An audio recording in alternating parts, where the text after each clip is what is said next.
Camilla's tranquil domestic bliss came to an abrupt halt on a pleasant May evening when her spouse Carter, whom she anticipated returning from a business voyage with delightful surprises, arrived instead cradling a young girl in his embrace, dispensing with the formality of removing his footwear, an inconsequential jest considering his prolonged absence of 3 months. Carter introduced the child as his daughter, Gianna.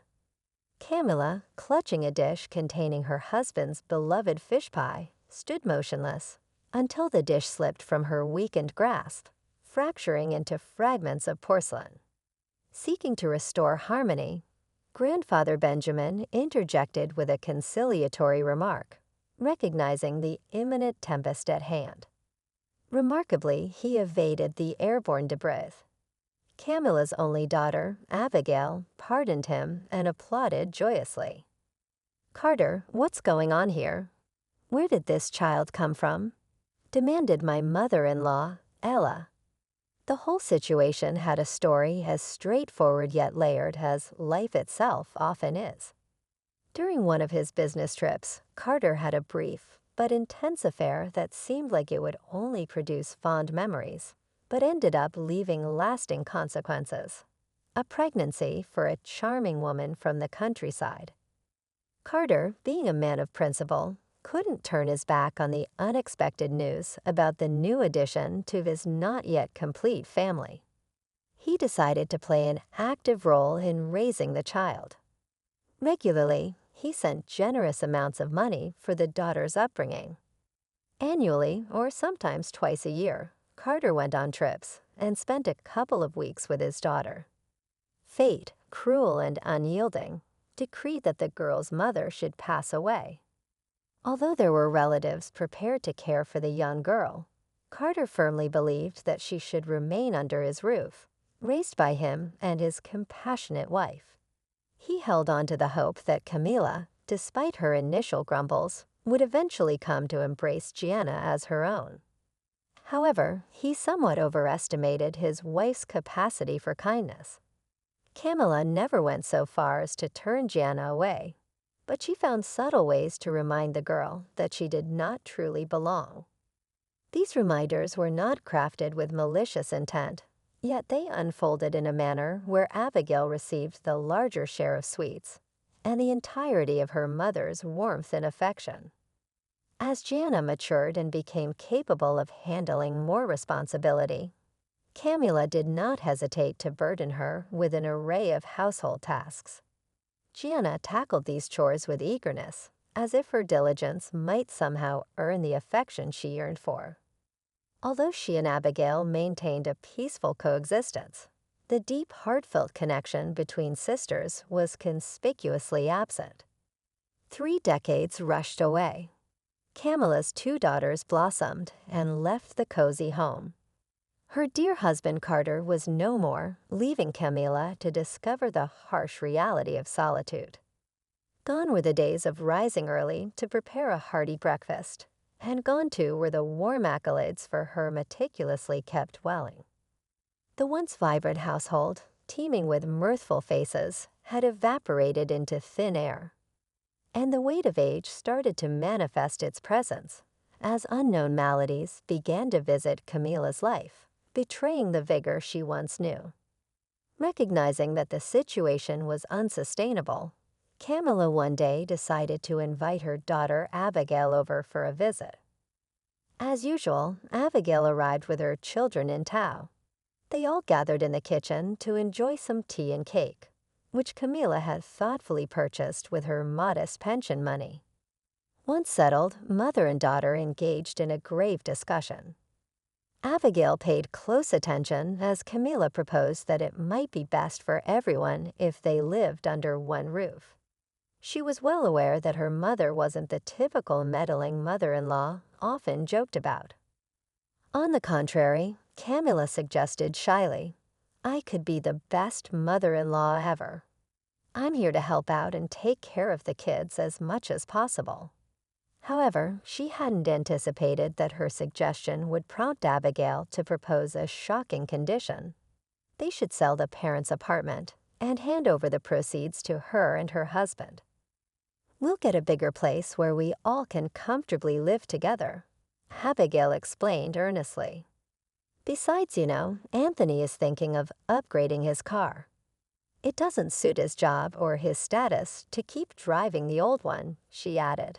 Following that discussion, Camilla found herself mulling over her thoughts for an extended period, yet no viable solution seemed to emerge. The very idea of moving in with her second, non-biological daughter, Jana, was utterly out of the question. After all those years, Camilla came to a stark realization about the immense suffering she had inadvertently caused her young, innocent daughter, and it became abundantly clear to her that Jana would never welcome her presence as a burden. Life took an unexpected twist. Just after selling her apartment and relocating to stay with her daughter Abigail, Camilla took a nasty spill that resulted in a serious hip injury. The elderly woman was confined to her bed for several weeks, unable to move. Abigail, of course, attended to her mother, yet it was evident that her care was laced with a sense of inconvenience. After all, this unexpected illness of Camilla's meant that she couldn't tend to her own children, which weighed heavily on her. Oh, by the way, they were quite a handful. They were making a racket in the hallway, to the extent that Camilla struggled to catch some shoe tie. "You've let them run wild, my dear," Camilla griped to the kids one time, which led Abigail to be immensely insulted. She blurted out everything she held back, even mentioning that her mom's apartment was embarrassingly cheap. It wasn't enough to buy a halfway decent car. "I asked her never again to meddle in the way I raise my children. This is my home. After all, I'm the one in charge here," her daughter ranted, waving her hands animatedly. "Yes, daughter, I've come to understand that quite well by now." Camilla sighed deeply. "Mom, my husband and I have talked it over," Abigail said while avoiding eye contact. "What are you talking about, daughter? What boarding house?" Camilla asked, her confusion mingled with a hint of fear. "You know, the kind where elderly folks get the care they need. We're doing this for you. I look after the house and the kids, and you require special attention," Abigail explained. Camilla wept silently into her pillow, consumed by sorrow, in the aftermath of that heart-wrenching conversation. The mere thought of being confined to a nursing home in her twilight years, at the mercy of her very own daughter who, as it turned out, only desired an apartment from her, was simply unbearable. The following day brought an unexpected commotion within the apartment. "Let me through. I need to speak with him." "She's my mother, too." Camilla could hardly believe her ears. It was the voice of Jana. She walked into the elderly woman's room, settled into a chair beside her bedside, and beamed warmly. "Hey, Mom, it's been ages since we last caught up." "Hello," Camilla answered, bewildered. It turned out that just the day before, Abigail had filled in her sister about the mishap Camilla had landed herself in, and while they were at it, casually mentioned her plans to move their mom in with her. "I know we've had our ups and downs," Jana said, "but here's a thought. Why don't you come live with us? We've got a 3-bedroom place, and I reckon you'll find the room with the balcony nice and comfy." "Oh, Gianna, it's so difficult for me to express myself. It brings tears to my eyes. Can you believe that you're calling me, an old woman, to you?" "Yes, I am. Look into my eyes, Gianna. I only have one concern. I must admit, I haven't been a good stepmother to you." "That's true, you haven't," Gianna replied softly. "But you were more than a stepmother to me. You became my mother.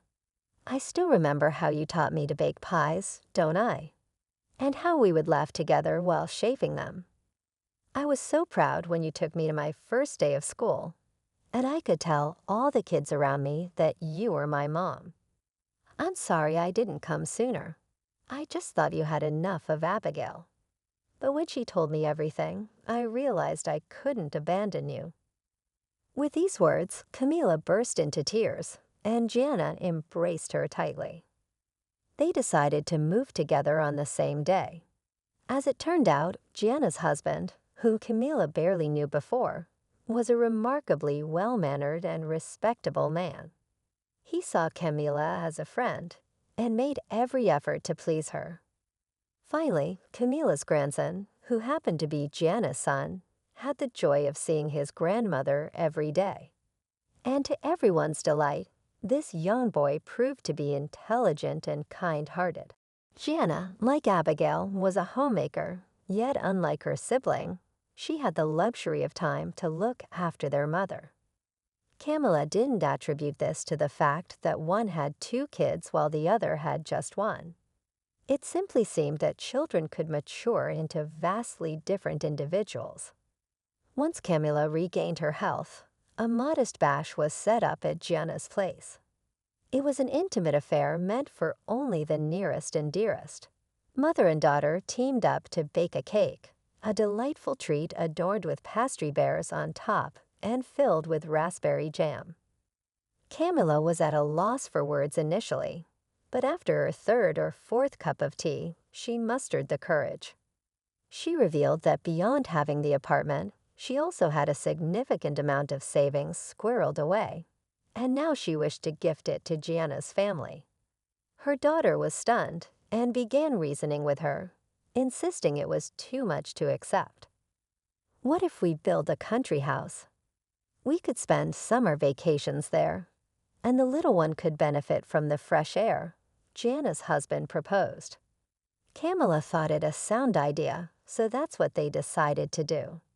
The following year brought forth a petite, yet charming summer retreat, beckoning in the new season with a welcoming party.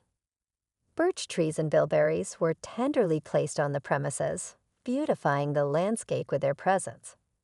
A delightful flower garden was carefully cultivated, alongside a designated area for growing vegetables, and myriad other thoughtful touches. Gianna's doting husband even went so far as to construct a pond, adorned with the allure of blooming lilies. On a balmy summer eve, Camilla found herself seated upon the veranda, gently swaying in a rocking chair, contemplating her incredible fortune. When Abigail discovered the financial resources that had been bestowed upon her sister for the construction of this country retreat, she was profoundly wounded. However, the family rallied together, determined not to allow Abigail's distress to mark Camilla's joy. Consequently, Camilla made a conscious effort to push these troubled thoughts aside on such a splendid evening. While there were sure to be countless more magical nights like this in the future, there was something truly remarkable about this particular occasion. It dawned upon Camilla that she possessed a daughter who harbored a genuine love for her, an invaluable treasure beyond measure.